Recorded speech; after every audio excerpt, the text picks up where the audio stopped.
Imagine smelling good bread from a shop in Paris, or tasting spicy food from India, or feeling warm pasta from Italy. Food is like a language everyone knows. It brings people together. It makes us happy. It tells stories from all over the world. This book, English Through Eats, A Delicious Journey, is your ticket to explore this amazing world. You will learn English with every tasty bite. Many of us want to speak English well. We want to talk to people from other countries. We want new chances to do things. But sometimes learning the old way can be boring. What if learning English could be as fun as finding a new favorite food? What if it was a journey full of good tastes, new cultures, and real talking, not just rules and word lists? We call this special way edible English. It means language, like food, can be enjoyed and understood. We will use the wonderful world of food from everywhere as our classroom. Delicious food will be our teacher. Think about it. When you taste a new spice, smell a nice herb, or see a pretty plate of food, you remember it well. This helps you remember the words that go with it. Every food has a story. Learning about a country's food is like getting a small look into its culture, its past, and how people live. And when you know the story, the words mean more. Who doesn't like to talk about food? It starts conversations.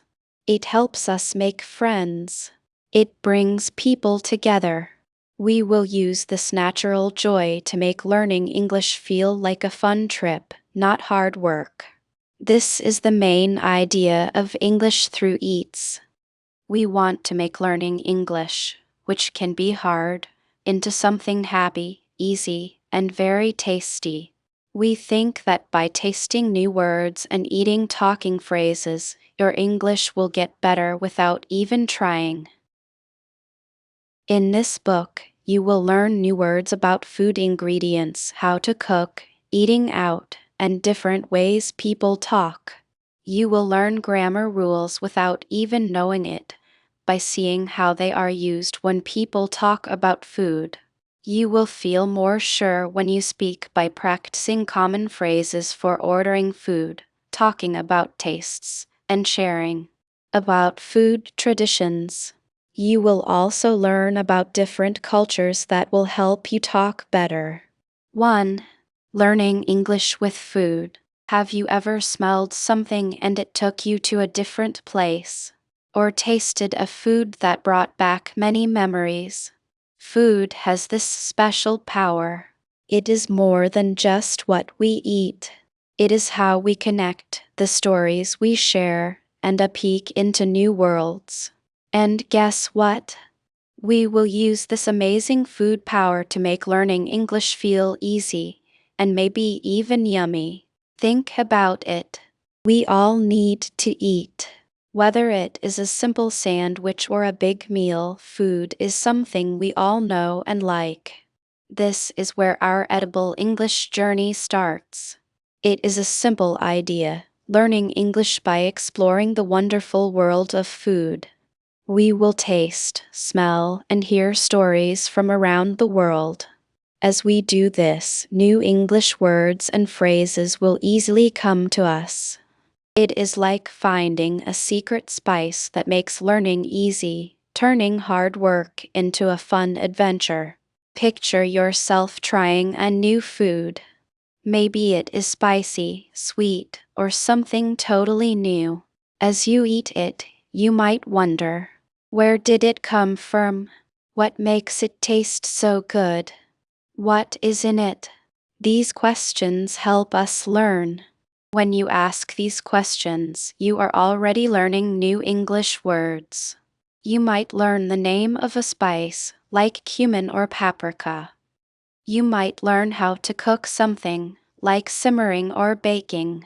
You might even learn the name of the food itself, like paella or ramen. These are not just random words, they are linked to something you enjoy. This is the magic of learning by doing. When you learn a word while making or tasting something, you remember it better. It is not just a word on paper. It is linked to a taste, a feel, a smell, and even a feeling. Think about the word crunchy. You could read its meaning many times, but until you bite into something truly crunchy, like a crisp apple or a yummy potato chip, the word might not feel real. But when you hear that sound and feel that crunch, the word crunchy becomes part of what you understand, not just what you remember.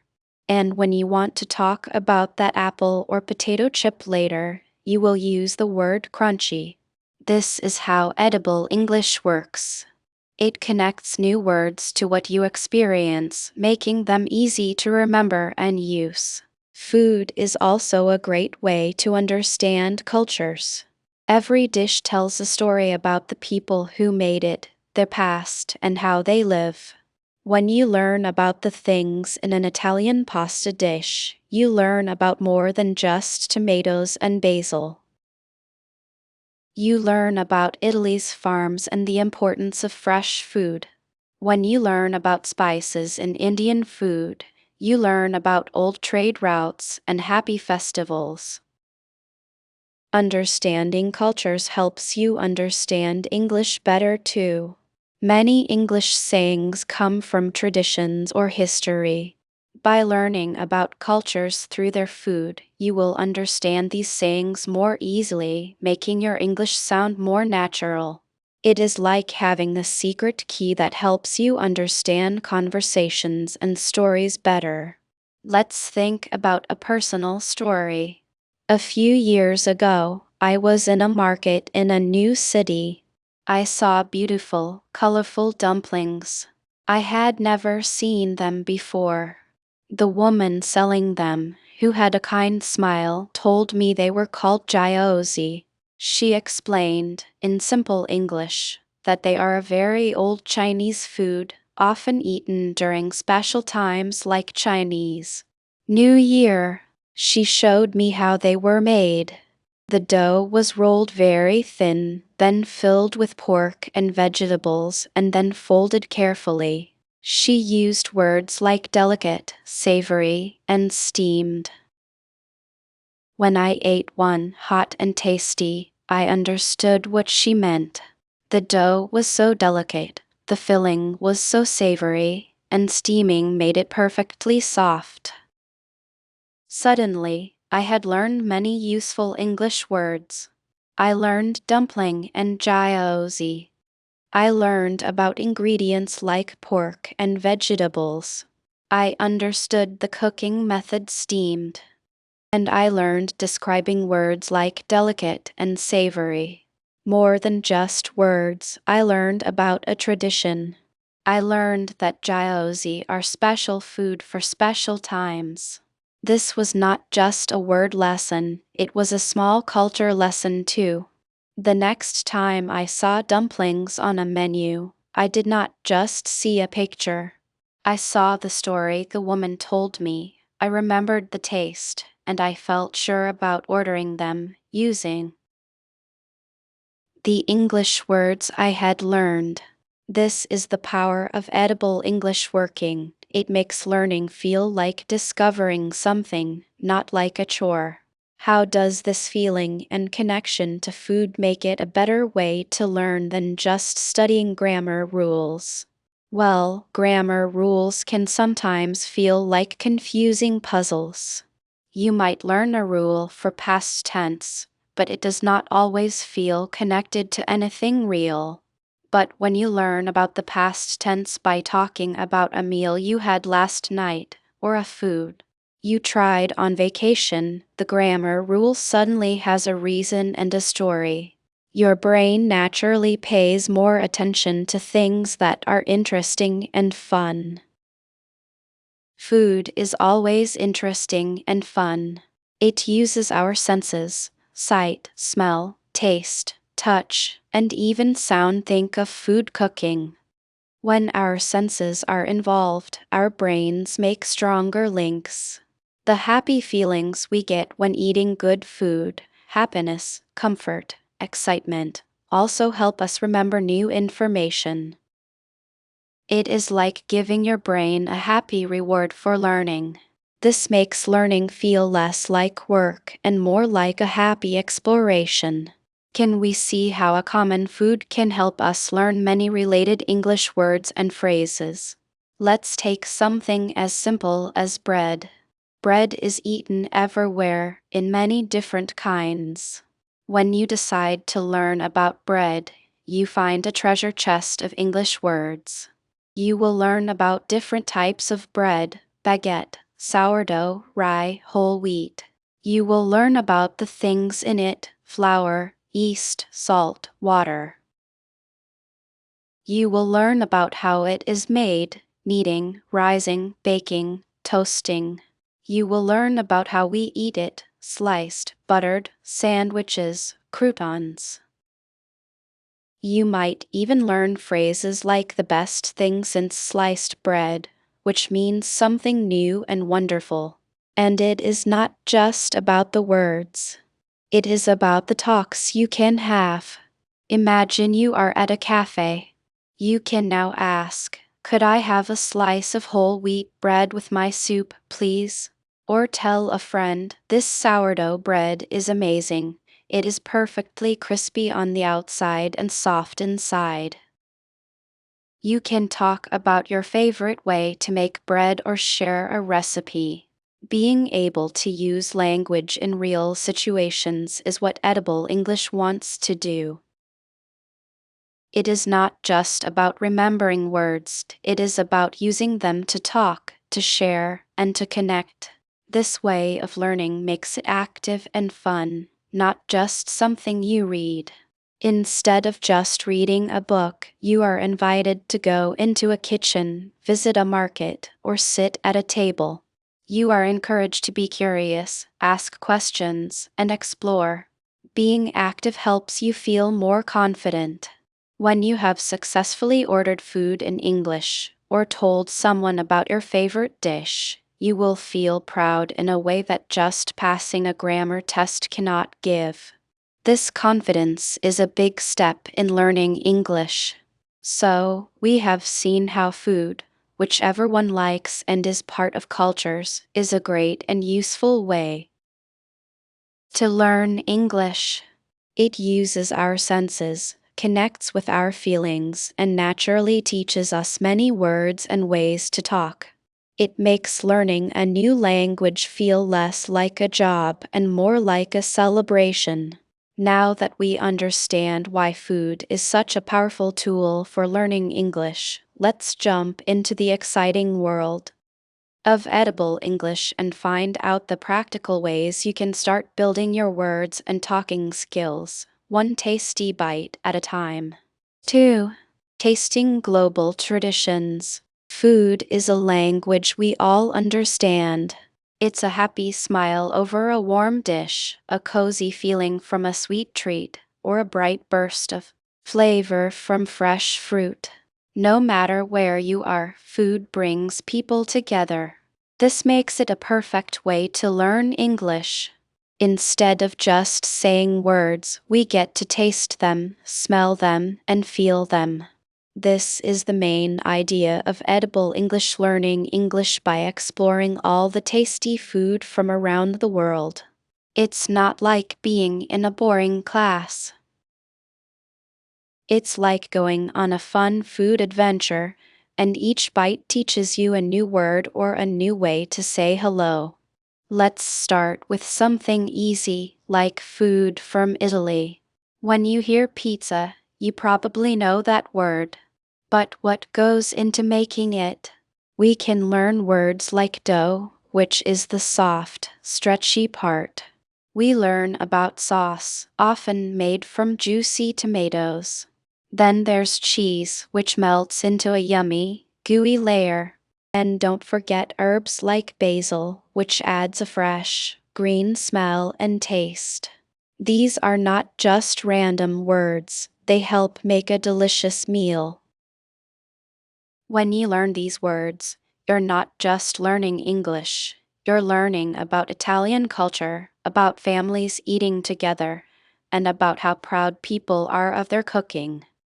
Imagine you are in a small Italian restaurant. You see spaghetti on the menu.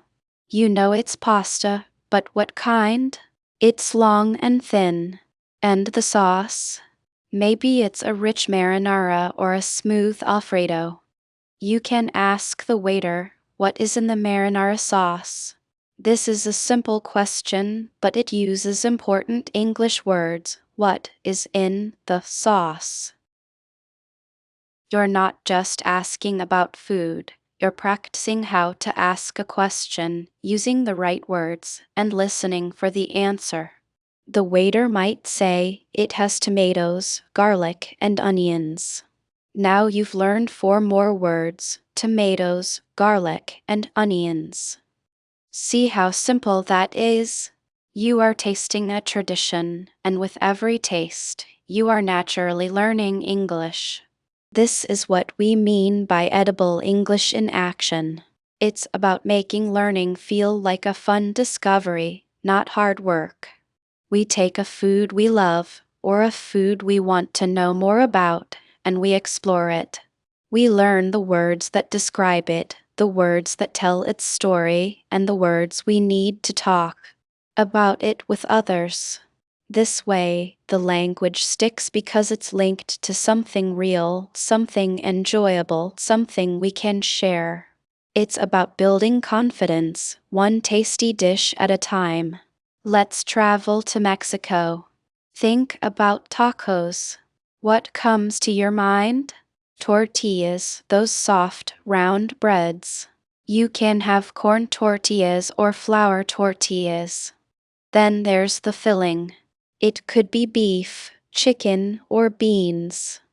And the toppings. Oh, the toppings are where the fun really starts. There's salsa, a spicy tomato sauce. There's guacamole, a smooth dip made from avocado. You might add onions, cilantro, that fresh, green herb, or a squeeze of lime for a zesty taste. When you learn these words, you're not just learning new words. You're learning about the bright colors of Mexican street food, the happy sounds of a busy market, the friendly welcome of the people. You're learning that spicy means it has a strong taste, and creamy means it's smooth and rich. You might hear someone say, I love my tacos with everything on them. This simple sentence has a lot of meaning. Everything means all the delicious toppings. And saying I love shows you're telling how you feel about the food. Think about the story behind a dish. Take mole, a famous Mexican sauce. It's very complex, often made with many ingredients, including peppers, spices, and even chocolate. Learning about the history of mole, how it was made over many years, how families keep their special recipes secret, makes the experience much richer. You might learn words like ancient, recipe, secret, and generations. You understand that food is more than just something to eat. It's history, it's art, it's culture. When you talk about mole, you're not just talking about a sauce, you're talking about a tradition, a story passed down through time. This helps you understand the English words you use to describe it better and makes your conversations more interesting. Let's fly over to Thailand. Think about pad thai. This is a noodle dish that is known all over the world. What are the main ingredients? You have noodles, usually made from rice. Then there's shrimp or chicken, and sometimes tofu for people who don't eat meat. The sauce has a wonderful mix of sweet, sour, and salty tastes. You'll find tamarind, which makes it sour, fish sauce for saltiness, and sugar for sweetness. And for a bit of crunch, there are peanuts and bean sprouts. When you learn these words, you're not just memorizing. You're imagining the busy streets of Bangkok, the smell of spices in the air, the friendly voices of street sellers. You might learn to say, "Can I have the pad thai mild, please?" Mild means not very spicy. Or, "Is there any fish sauce in this?" Asking about an ingredient. You're learning to say what you like and to ask about what you are eating. This is useful English, learned by doing something real, enjoying a delicious meal. The best part of edible English is that it makes learning a sensory experience. When you learn the word crispy, you can think of the crunch of fried spring rolls or the crackle of perfectly cooked chicken. When you learn fragrant, you can connect it to the sweet smell of jasmine rice or the aromatic spices in a curry. These connections to your senses make the words much easier to remember and use. They become part of your own experiences, not just meanings in a book. Let's think about a different kind of food, something baked. Think about French pastries. You have croissants, those light, buttery pastries. You learn words like flaky, which describes the many thin layers of dough. You learn buttery, meaning it has a lot of butter, giving it a rich taste and smell. You might also see pain au chocolat, which is like a croissant with chocolate inside. When you learn these words, you're not just studying English, you're imagining the charming bakeries of Paris, the warm, inviting smell of fresh bread, the simple pleasure of a morning pastry. You could say, "This croissant is so light and airy." Light here means it's not heavy, and airy means it has a lot of space inside, making it feel delicate. Or, "I prefer my pastries less sweet." This sentence uses prefer to show your choice and less sweet to explain why. These are smart ways to say what you think, learned naturally by talking about food. The story behind a dish is a powerful way to learn. For example, the story of apple pie in America is a story of comfort, home, and tradition. Learning that it's often connected to holidays, family gatherings, and a sense of national identity gives the words apple, pie, crust, and cinnamon a deeper meaning. You can say, "My grandmother's apple pie is the best." This sentence uses grandmother to show a family connection and best to show you really like it. You're not just talking about dessert, you're sharing a personal memory and a cultural connection. Even simple foods can open up a world of English. Think about rice. It's a main food for billions of people. You can have white rice, brown rice, or sticky rice. You can learn verbs like cook, boil, and steam. You can describe rice as fluffy or mushy. Imagine learning about Japanese food. You learn about sushi, where raw fish is carefully placed on vinegared rice. You learn words like seaweed, which is called nori, soy sauce, and chopsticks. You might learn to say, "Can I have some more soy sauce?" Or, "These chopsticks are difficult to use." This is useful, everyday English that you can use right away. The edible English idea is all about making these connections. We take a food, like curry. What kind of curry? Each one brings its own set of words. For an Indian curry, you might learn about spices like turmeric, cumin, and coriander. You learn about lentils or chickpeas as ingredients. You learn the word mild or hot to describe how spicy it is. When you taste a mild chicken curry, you are using English words to describe the taste, the texture, and the ingredients. You are building a vocabulary connected to a real, enjoyable experience. It's not just about the ingredients, but also about the actions. When we cook, we chop, stir, bake, fry, and grill. Learning these verbs when making a meal makes them much easier to remember. You can say, first, chop the onions, or next, stir the sauce. These are clear steps, and by following them, you are practicing English verbs and how to make sentences. Let's think about a simple fruit, like an apple. You can have a red apple or a green apple. You can say it's sweet or tart. You can peel an apple, slice it, or bite into it. Imagine learning about American traditions. Apple pie is famous, but so is apple cider, a drink made from apples. You might learn to say, "Would you like some hot apple cider?" This question uses "would you like" to be polite and "hot" to describe the temperature. You are having a conversation, offering something, and using descriptive words. This journey through tasting global traditions is designed to show you how rich and varied the world of English words can be, all through the simple, common act of eating. Every dish has a story, every ingredient has a name, and every meal is a chance to connect. By actively exploring these different flavors and the stories behind them, we've seen how easily English words and cultural understanding can be learned. It's like the language itself is cooking, ready to be enjoyed.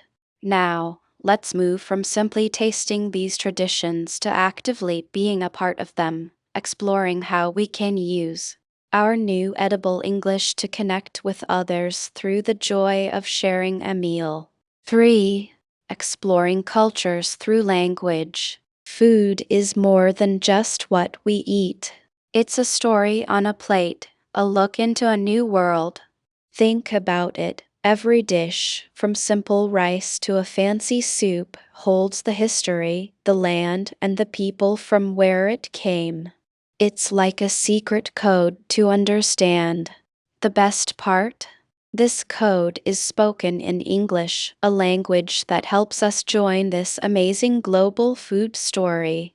Let me tell you about a time I felt lost. I was in a busy market far from home. The sights and smells were amazing, bright colors, new spices in the air, but the sounds were a mix of words I did not know. I wanted to ask about a nice, hot dish, but my attempts were met with kind smiles and unsure shrugs. I felt a wall between me and the nice people around me. I could not connect, I could not learn, and I felt very alone, even with many people near. It was a moment where the fun of finding new things felt a little dull, hidden by the struggle to talk. But then, on a later trip, something special happened. I found myself in a small, cozy place to eat. This time, I had learned a few easy English words about food.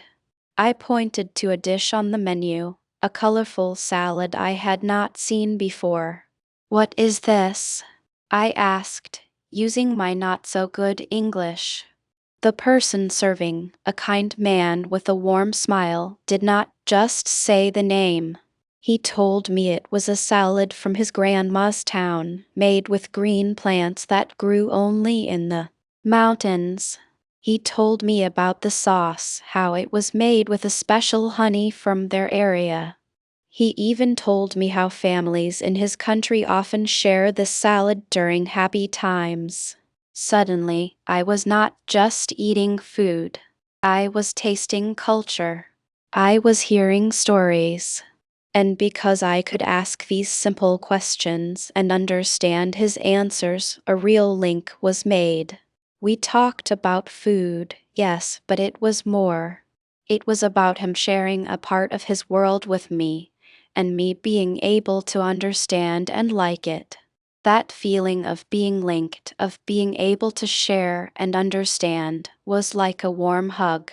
It showed me that food is a strong tool, a language everyone knows, that can help us understand people and their ways, and that learning English can be the key to opening these nice connections.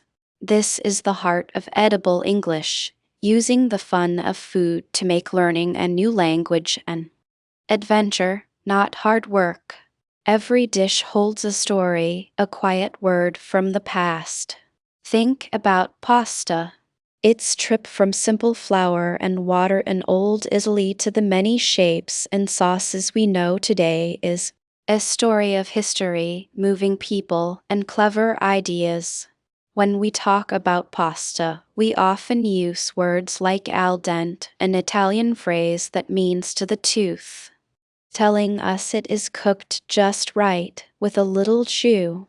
This one phrase, used in English, tells us something important about Italian cooking. They care about how the food feels when you bite it. We might also talk about different sauces, like a thick bolognese, named after the city of Bologna, or a light marinara, often linked to the sea. The names themselves give clues to where they came from and what is in them.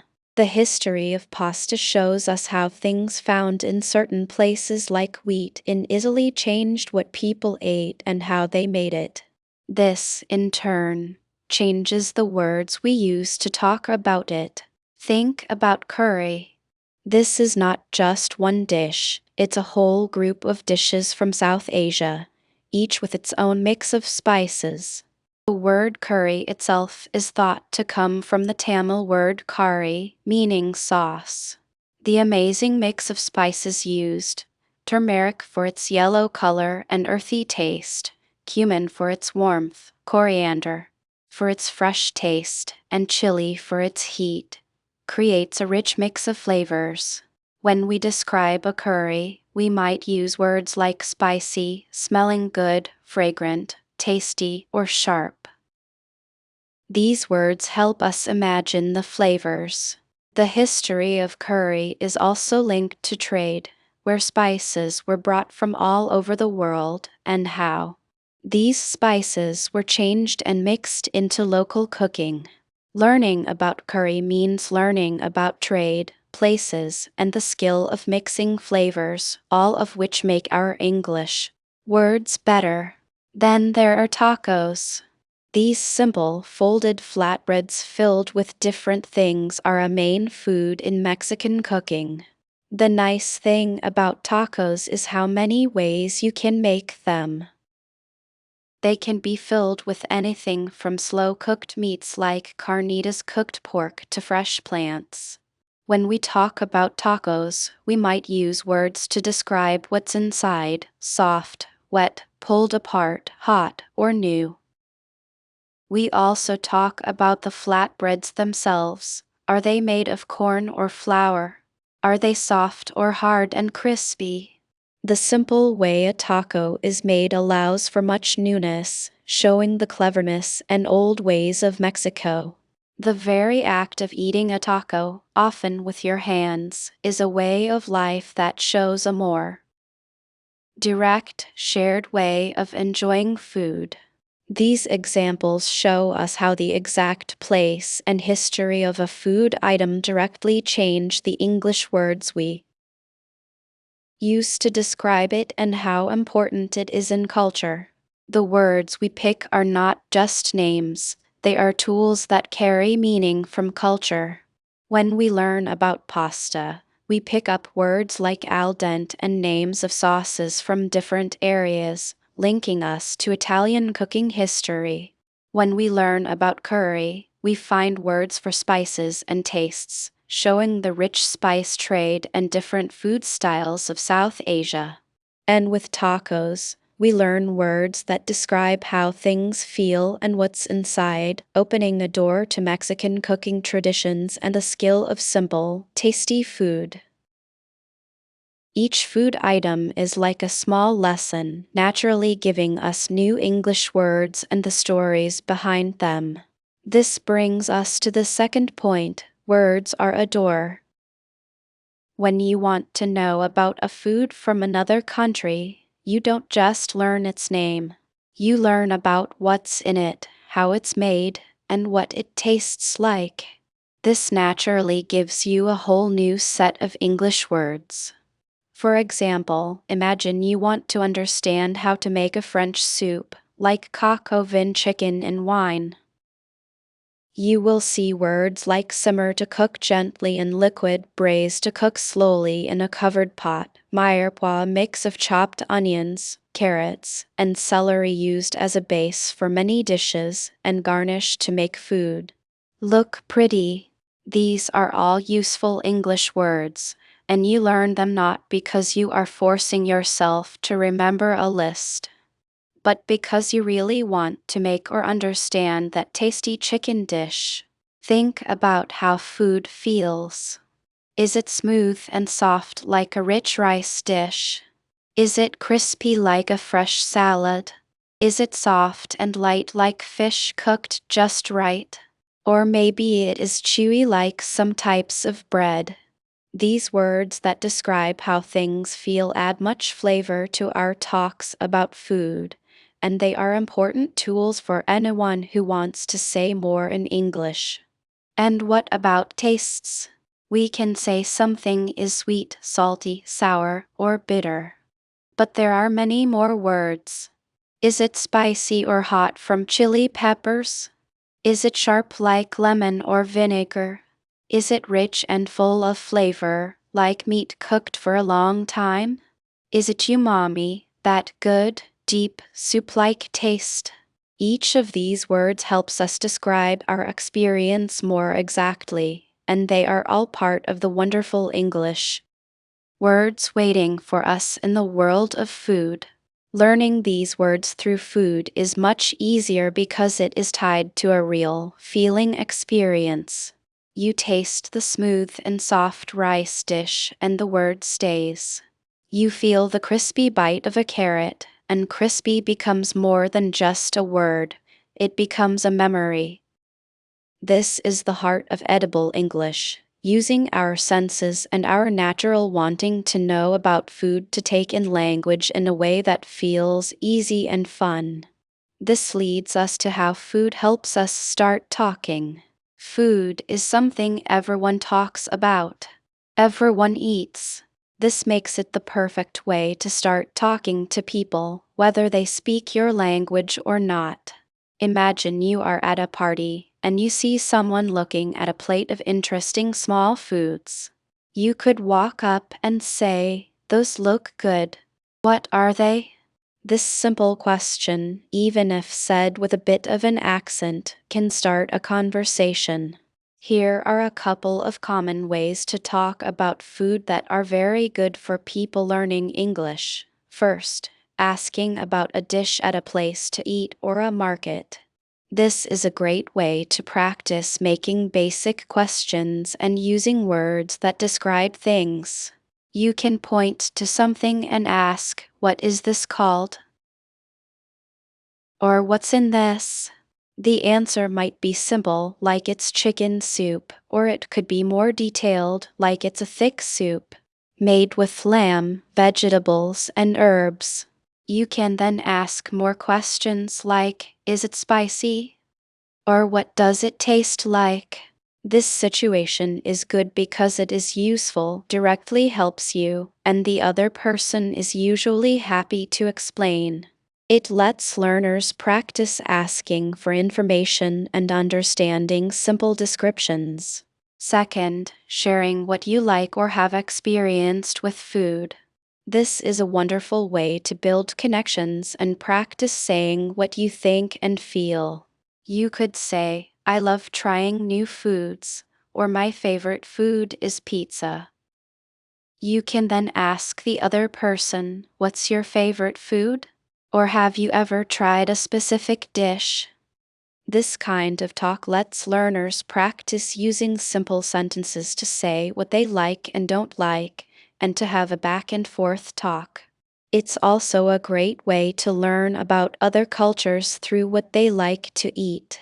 For example, if someone says their favorite food is sushi, you can ask them about their favorite kind of sushi, or where they like to eat it.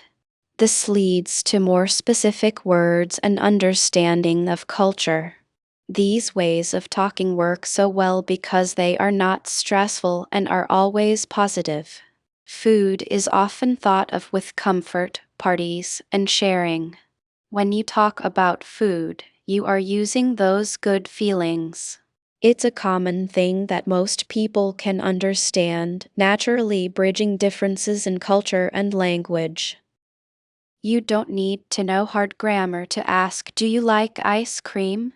Or "This bread is so soft."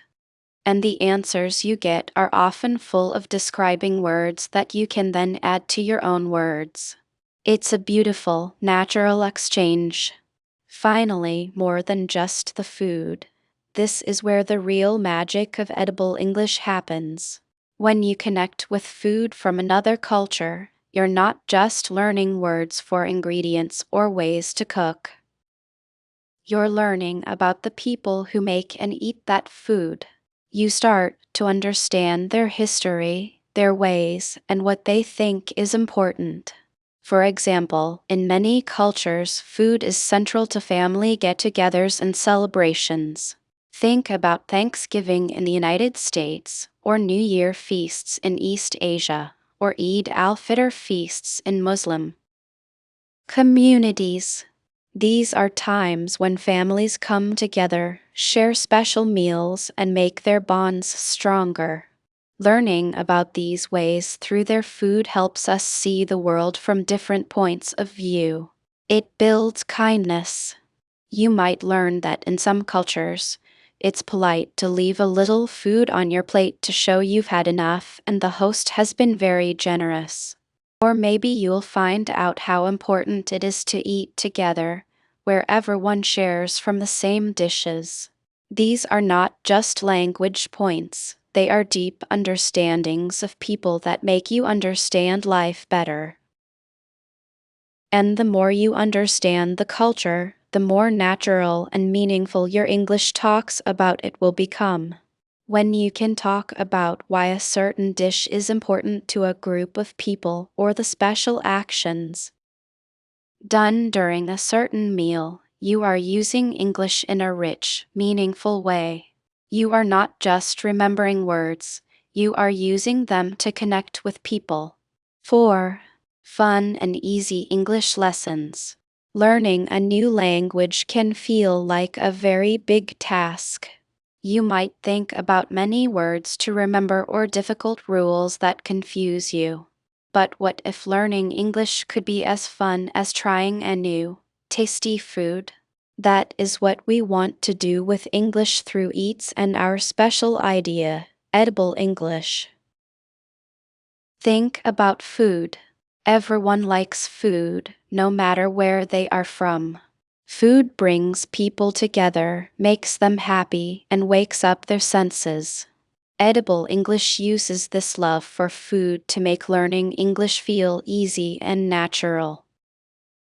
Instead of boring books, we will look at fun recipes, find new tastes, and talk about food from around the world. With every bite and every new taste, you will learn new English words and sentences without even trying. It is like learning by doing, but with tastier results. Let's see how this works and why it is a great way to learn. Food, or helper for new words. Imagine you are trying a new food, like a nice curry from India or a fresh croissant from France. What do you do first? You notice its smell, its color, its feel. Then you taste it. Is it hot? Maybe it is soft, hard, or melts in your mouth. All these words, smelly, hot, sweet, sour, savory, soft, hard, melted, are English words. And you learn them not because you had to memorize them from a list, but because you are experiencing them. This is where edible English is good. When we learn about food, we learn the words connected to it. For example, think about sushi. Just by wanting to know what sushi is, you will learn words like rice, the sticky grain that is the main part; seaweed, the dark green wrapper, often called nori; raw fish, like salmon or tuna, which are kinds of fish. Wasabi, a green paste that is very spicy. Soy sauce, a dark, salty liquid for dipping. You will also learn action words or verbs for making sushi. To slice, to cut the fish into thin pieces. To roll, to wrap the things together. To dip, to put the sushi in the soy sauce before eating. These words are not random. They are linked to a real, enjoyable experience. This makes them easier to remember than words from a list with no meaning. The feeling, the smell of the seaweed, the feel of the rice, the strong taste of wasabi makes a strong memory. Your brain connects the word spicy not just to its meaning, but to the feeling of wasabi on your tongue. This is the magic of edible English, using everyday feelings to help you learn. Grammar that makes sense. Learning grammar can feel like trying to put together a puzzle with missing pieces. But when we talk about food, grammar often becomes clear. Recipes, for example, have many instructions, and instructions use a special kind of grammar that is very useful in English, telling someone what to do. Think about making tacos. A recipe might say, chop the onions, mix the meat with spices, warm the tortillas, fill the tortillas with the meat and other things, serve right away. See how simple and clear those commands are. Words like chop, mix, warm, fill, serve are all verbs, and they tell you what to do. This is a basic part of spoken English, especially when we talk about how to do something. Besides recipes, talking about food and meals also helps us learn other important grammar. Describing taste and looks, we use describing words. This salsa is fresh and zesty. The bread is golden brown and crispy. The soup is creamy and filling. Learning describing words is fun when you are talking about something tasty. Talking about time, when we cook, time passes. We use past times to talk about what we did. I chopped the vegetables earlier. We use present times to say what we are doing or what food is usually like. This curry is very nice. This cake tastes wonderful. And we use future times to plan meals. We will try that new restaurant tomorrow. I am going to bake cookies this weekend. The natural steps of cooking and eating food give a perfect, real-life way to understand and use different verb times. Connecting ideas, words like first, then, next, and finally help us show the order of things. When you explain how to make a sandwich, you will naturally use these words. First, put the mayonnaise on the bread. Then, add the lettuce. Next, put the cheese on top. Finally, close the sandwich. These words that show order are important for clear talking in English.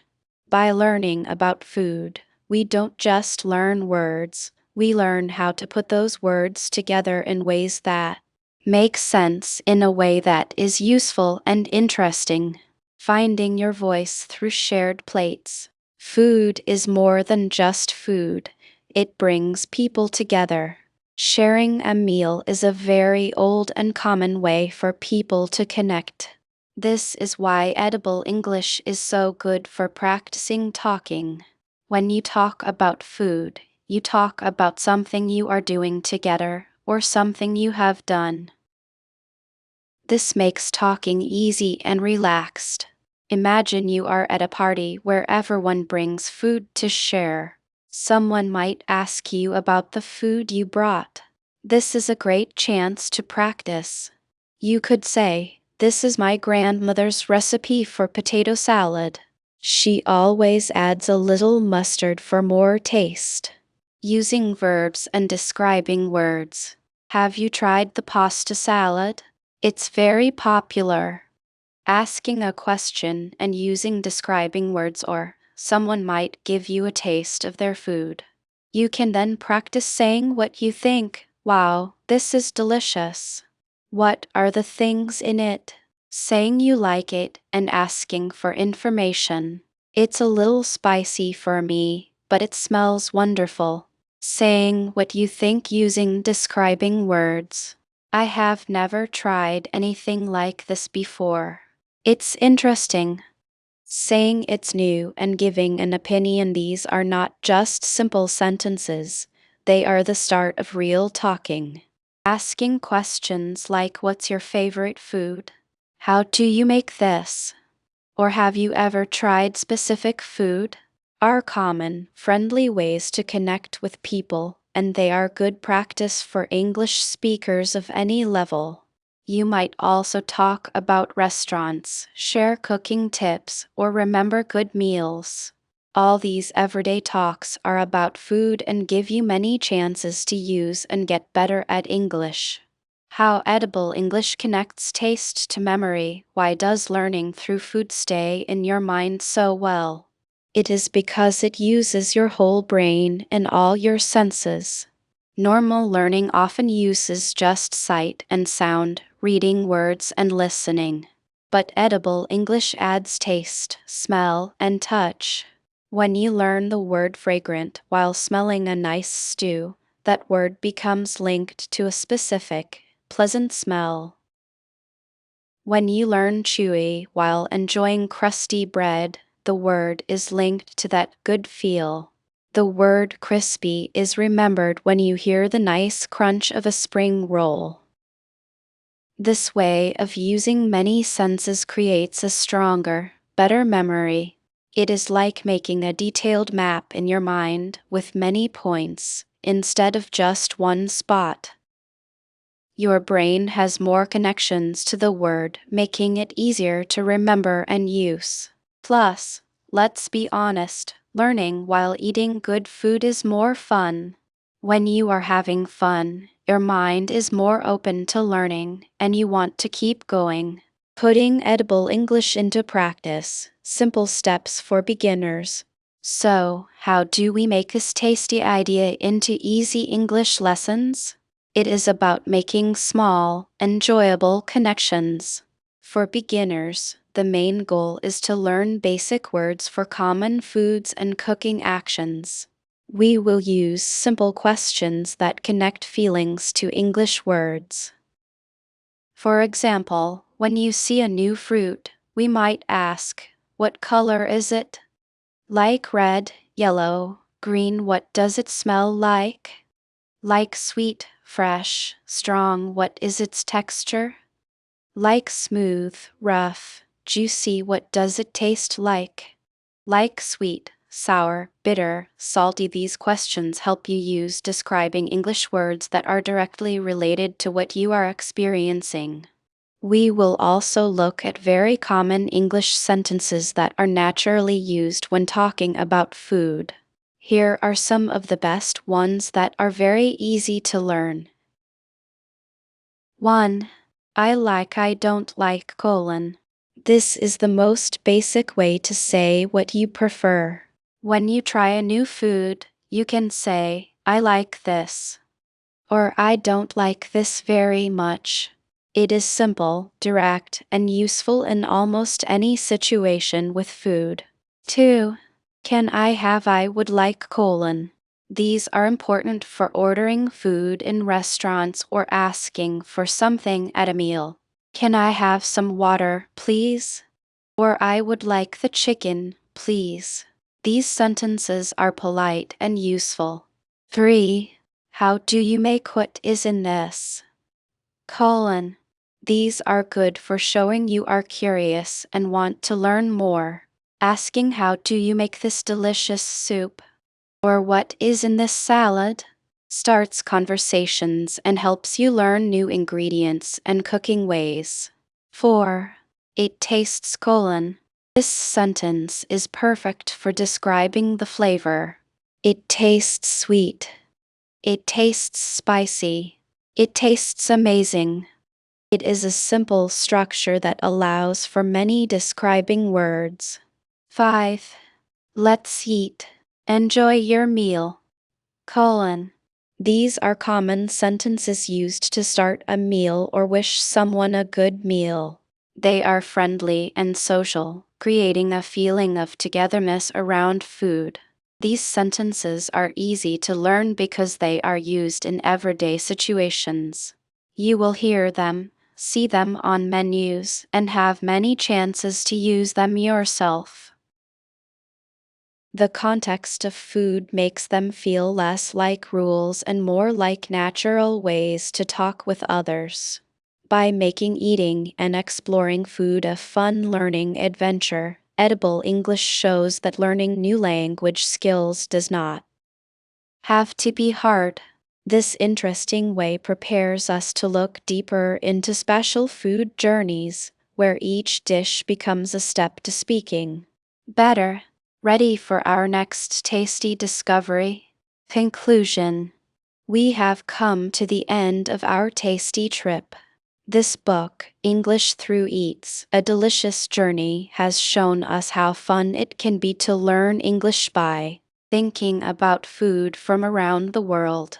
Thank you for coming with me on this food adventure. We learned that learning English can be easy and fun when we connect it to eating and learning about food from different places. We used food as a simple way to learn new words and how to talk. We call this edible English. Remember learning words like crispy for tempura or aromatic for spices in curry? This is the special part of edible English. Words are easier to remember when they are tied to something delicious. We didn't just learn words by heart, we learned to use them when we eat, order food, or read a recipe. This made learning English feel as natural as tasting new food. From busy markets to cozy restaurants, each part of the book gave us new words and ways to talk. Food is a great teacher because everyone eats.